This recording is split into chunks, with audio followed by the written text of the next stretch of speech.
அஸ்ஸலாமு அலைக்கும். Welcome to Canadian Tamil kitchen. இன்றைக்கி நம்ம மஷ்ரூம் பிரியாணி எப்படி செய்கிறதுன்னு பார்க்க போகிறோம்.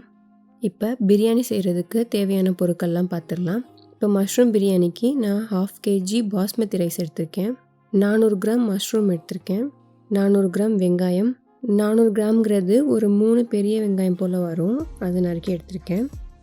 அடுத்து பழமாக உள்ள 2 தக்காளி பேஸ்ட் பண்ணி எடுத்திருக்கேன், இஞ்சி பூண்டு பேஸ்ட். அடுத்து ஒரு லெமனுடைய ஜூஸ் எடுத்திருக்கேன், 1/4 டம்ளர் தயிர், பிடிக்காத தயிராக எடுத்துக்கோங்க, அதான் பிரியாணிக்கு நல்லாயிருக்கும். அடுத்து மல்லி புதினா. அடுத்து 4 பட்டை, 2 ஏலக்காய், ஒரு 4 கிராம்பு எடுத்திருக்கேன். அடுத்து 2 டேபிள் ஸ்பூன் தனி மிளகாய்த்தூள். அடுத்து ஒரு 3 ஸ்பூன் பிரியாணி மசாலா எடுத்திருக்கேன். உங்கள்கிட்ட பிரியாணி மசாலா இல்லைன்னா நீங்கள் அதை ஸ்கிப் பண்ணிக்கலாம், மற்றபடி உள்ள எல்லா ஐட்டமும் வச்சும் நீங்கள் செஞ்சு பார்க்கலாம், நல்லாயிருக்கும். உப்பு, கடைசியாக நெய். இப்போ ரைஸ் ஊற வச்சிடலாம். எப்போதுமே பிரியாணி செய்யும்போது அடுப்பு பற்ற வச்சோன்னா நம்ம ரைஸ் ஊற வைக்கணும், அப்போ தான் ரைஸ் நல்லாயிருக்கும். ரொம்ப முன்னாடியே ஊற வச்சிட்டோம்னா குழஞ்சி போயிடும். அடுப்பு பற்ற வச்சோன்னா நம்ம ஊற வச்சோம்னா நமக்கு கரெக்டாக இருக்கும். இப்போ பிரியாணி செய்கிறதுக்கு தேவையான அளவு எண்ணெய் ஊற்றிக்கலாம். அதுலேயே 2 ஸ்பூன் நெய் சேர்த்துக்கிறேன். இப்போ ஆயில் ஹீட் ஆனதும் பட்டை, கிராம்பு, ஏலக்காய் சேர்த்துக்கலாம். அடுத்து நறுக்கி வச்ச வெங்காயம் சேர்த்துக்கலாம். பிரியாணிக்கு எப்போதுமே வெங்காயம் நல்லா வதங்கியிருக்கணும், அப்போ தான் அதோடய டேஸ்ட்டு நல்லாயிருக்கும். ஒரு 10 நிமிஷம் போல் வெங்காயம் நல்லா சிம்லேயே வச்சு வேக விட்டுக்கலாம். இந்த அளவுக்கு வெங்காயம் வதங்கினதுக்கப்புறம் இதில் இஞ்சி பூண்டு பேஸ்ட்டு சேர்த்துக்கிறேன். 4 டேபிள் ஸ்பூன் இஞ்சி பூண்டு பேஸ்ட்டு சேர்த்துக்கிறேன்.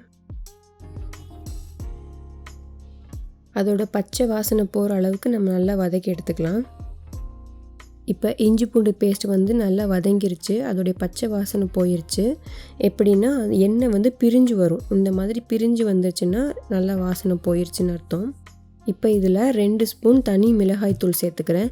இப்போ நம்ம எண்ணெயில் மிளகாய்த்தூள் ஆட் பண்ணோம்னா நமக்கு நேச்சுரலாகவே கலர் நல்லா கொடுக்கும் பிரியாணியில், நம்ம எக்ஸ்ட்ரா கலர் சேர்க்க வேணாம். மிளகாய்த்தூள் சேர்க்கையில் அடுப்பை சிம்மில் வச்சுக்கணும். ஒரு 10 செகண்ட் போல் அதை நம்ம நல்லா வேக வச்சுக்கலாம். அடுத்து அதில் தக்காளி பேஸ்ட்டு சேர்த்துக்கிறேன்.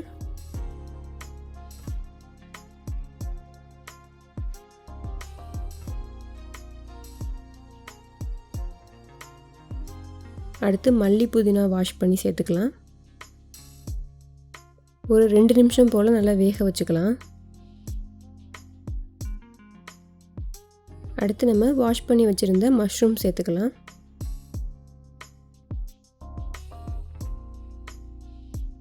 அப்படியே ஒரு 2 நிமிஷம் போல் நல்லா வேக வச்சுக்கலாம். அடுத்து இதில் ஒரு 3 ஸ்பூன் பிரியாணி மசாலா ஆட் பண்ணிக்கிறேன். இப்போ மஷ்ரூமுக்கு தேவையான உப்பு மட்டும் ஆட் பண்ணிக்கலாம். நல்லா மிக்ஸ் பண்ணி இன்னும் ஒரு 2 நிமிஷம் வேக வச்சுக்கலாம். பிரியாணி மசாலா உப்பு போட்டு நல்லா மிக்ஸ் பண்ணிவிட்டு இதில் 1/2 டம்ளர் தயிர் ஆட் பண்ணிக்கிறேன். ஒரு லெமனுடைய ஜூஸ் சேர்த்து நம்ம நல்லா மிக்ஸ் பண்ணிக்கலாம். இதில் தண்ணி எதுவும் ஆட் பண்ண வேணாம், ஏன்னா மஷ்ரூம்லேயே தண்ணி நிறையா விடும், அதனால இதை அப்படியே ஒரு 5 நிமிஷம் நம்ம வேக வச்சிடலாம். இப்போ கரெக்டாக ஒரு 5 நிமிஷத்துக்கு அப்புறம் பார்த்திங்கன்னா இந்த மாதிரி எண்ணெய் பிரிஞ்சு வந்திருக்கும். இப்போ டேஸ்ட்டு பார்த்துக்கலாம், உப்பு, காரம், புளிப்பு எல்லாம் கரெக்டாக இருக்கான்னு. இப்போ பத்தலைனா கூட நம்ம ஆட் பண்ணிக்கலாம். இப்போ எல்லாமே எனக்கு கரெக்டாக இருக்குது. அடுத்து ரைஸுக்கு தேவையான தண்ணி ஆட் பண்ணிக்கலாம். 1 கப் ரைஸுக்கு 1 கப் தண்ணி, இதுதான் அளவு. இப்போ நான் 3 கப் ரைஸ் எடுத்திருக்கேன், அதனால் 3 கப் தண்ணி ஆட் பண்ணிக்கிறேன். ஒரு 2 நிமிஷம் போல் ஒரு மீடியம் ஃப்ளேமில் வச்சோம்னா கொதிக்க ஆரம்பிக்கும். இப்போ தண்ணி கொதிக்க ஆரம்பிச்சிருச்சு. இப்போ ரைஸுக்கு தேவையான உப்பு ஆட் பண்ணிக்கலாம்.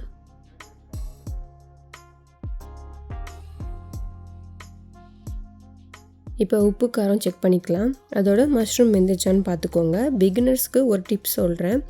பிரியாணி செய்யும்போது ரைஸ் போடுறதுக்கு முன்னாடி அந்த மசாலாவில் உப்பும் காரமும் ஒரு கல் கூட இருக்கணும், சுருக்குன்னு இருக்கணும், அப்போ தான் நம்ம ரைஸ் போட்டோன்னா அது கரெக்டாக இருக்கும். இப்போ வாஷ் பண்ணி வச்சுருந்த ரைஸை தண்ணி இல்லாமல் சேர்த்துக்கலாம்.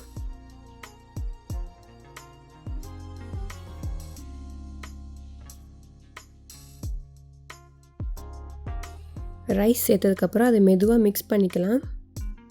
ஒரு 5 நிமிஷம் மீடியம் ஃப்ளேமில் வச்சுக்கலாம்.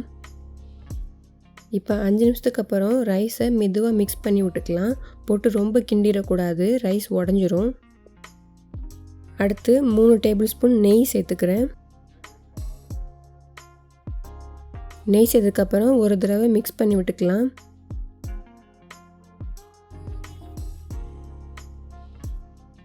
இப்போ ரைஸும் தண்ணியும் நமக்கு ஒரே லெவலில் இருக்குது. இப்போ நம்ம தம் போட்டுடலாம், கரெக்டாக இருக்கும். நான் இன்றைக்கி அலுமினியம் ஃபாயில் வச்சு தம் போட போகிறேன். உங்கள்கிட்ட அலுமினியம் ஃபாயில் இல்லைன்னா நீங்கள் நார்மலாக எப்படி தம் போடுவீங்களோ ஒரு மூடி போட்டு அது மேலே வெயிட் வைக்கணும், ஆவி வெளியில் வராத அளவுக்கு. அந்த மாதிரி வச்சு நீங்கள் தம் போட்டுக்கோங்க. ஒரு 10 நிமிஷம் போல் தம்மில் இருக்கணும். 1/2 kg ரைஸுக்கு ஒரு 10 நிமிஷம் தம்மில் போட்டால் போதும், கரெக்டாக இருக்கும். இப்போ 10 நிமிஷத்துக்கு அப்புறம் அதை ஓப்பன் பண்ணி பார்க்கலாம். அவ்வளோதான், மஷ்ரூம் பிரியாணி ரெடி ஆயிடுச்சு. ரைஸ் ஒன்றோட ஒன்று ஒட்டாமல் நமக்கு உதிரி உதிரியாக கிடச்சிருக்கு.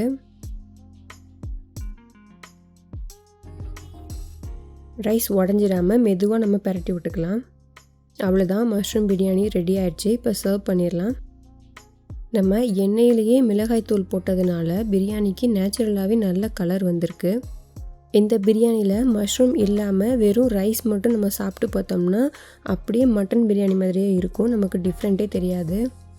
இதே மெத்தடில் நீங்கள் சிக்கன், மட்டன், இறால் கூட வச்சு செஞ்சு பார்க்கலாம். இந்த பிரியாணிக்கு பெஸ்ட்டு காம்பினேஷனே வந்து தயிர் வெங்காயம் தான். இது கூட சேர்த்து சாப்பிட்டோம்னா இன்னும் சூப்பராக இருக்கும். இந்த மெத்தடில் நீங்கள் மஷ்ரூம் பிரியாணி ட்ரை பண்ணி பாருங்கள். ட்ரை பண்ணி பார்த்துட்டு எங்களுக்கு கமெண்ட் பண்ணுங்கள். இந்த வீடியோ உங்களுக்கு பிடிச்சிருந்தா லைக், ஷேர் பண்ணுங்கள். மறக்காமல் நம்ம சேனலை சப்ஸ்கிரைப் பண்ணிக்கோங்க. தேங்க்ஸ் ஃபார் வாட்சிங்.